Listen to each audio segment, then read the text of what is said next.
Oh, hey, you caught me doing something intellectual. I'm not surprised. You know what? I got something I want to show you and something I got to tell you about. It's my bookshelves.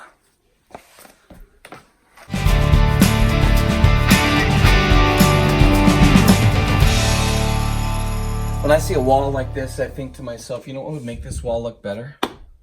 Books. Which means we need bookshelves. But what that ultimately means is that I have to figure out a way to convince my wife to let me put bookshelves up. Now, honestly, I'm pretty good at making, bookshelves. It's basically the one skill I have. But I found something out, and that is that my wife is even better at making bookshelves than I am. And so, the thing is, there's been this constant wrestling match that I feel like we should have more bookshelves, and she feels like no. And so, I just feel like a lot of people have been trying to comfort me on this journey of neglect, basically of spousal neglect, where she doesn't allow for me to explore my intellectual abilities. Look, here's what I'm going to do. I'm going to show you some of my bookshelves and what I got, and I basically think at the end of it, you're going to sympathize with me and realize, you know what? There's some room still for a few more bookshelves. So upstairs basically are all religious books. Now, maybe that's not your thing, but it is mine. And I actually studied, my undergrad was in English literature, my master's was in theology, and then my pontifical degree was in theology, systematic theology, specifically Marian studies. I know, makes me sound smart. I'm actually not. But here's the thing, I got some greats here. We got Benedict the 16th, Pope Benedict, Ratzinger, Communio, which is a great periodical, theological studies. These are peer-reviewed journals. They're substantial quality. Over here you have basically some more Catholic Biblical Quarterly, the Journal of Biblical Literature. We've got a number of different commentaries here. Some are Protestant, some are specifically Catholic. The Sacra Pagina is a great series here. I only have a few of those. But I kind of geek out about stuff like that because it just helps in my studies when I'm writing books and doing papers. So not all of these are religious books. Some are a little bit outside of that norm, like up here, which I'd like you to try and say this author's name with me. Paulo Coelho. I'm fairly confident that's not how you say it, but I do know how to say his most famous book, which is The Alchemist. I think that's what it is. Basically, I put kind of some of the leftover religious books. Some are kind of maybe novels, and some are great, like Frank Sheed. And I love his stuff, and I use his stuff for classes that I teach. But up on the top, you can see Joseph Finder and Jodi Picoult, and of course, right, Umberto Eco. Look, there's a whole bunch more we should look at.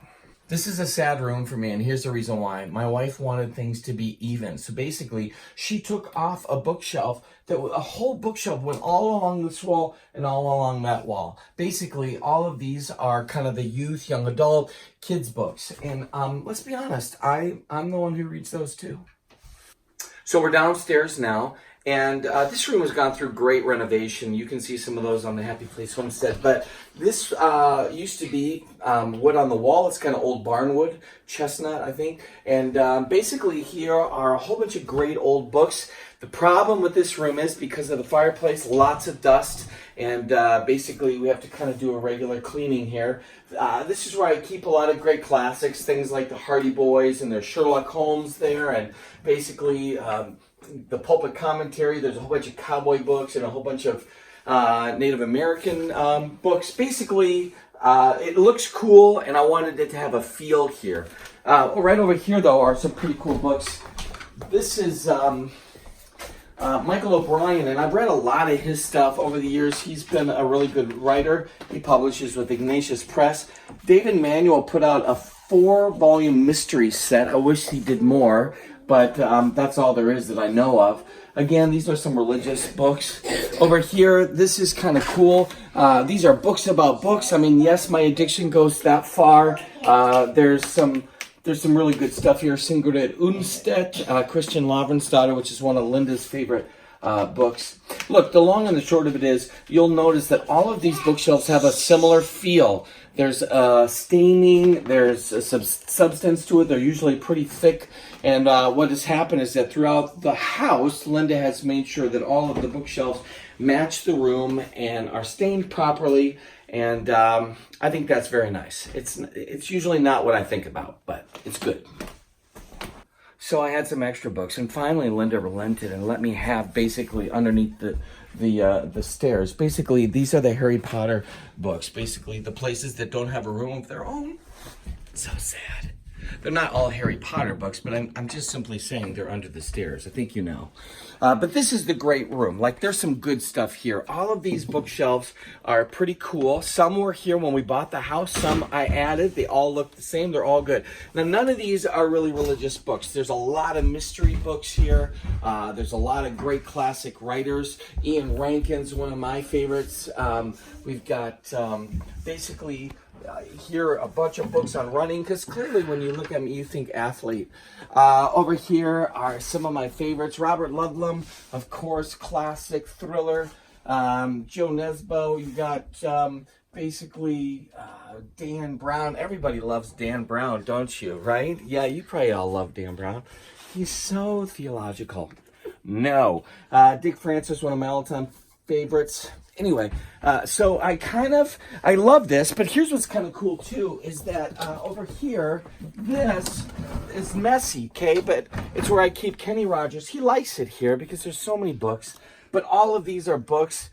They're not terribly organized here yet because I don't have enough shelves yet. Do you see what I'm saying? I don't have enough shelves to put them all properly where they need to go. That's what I need. I need a few more shelves.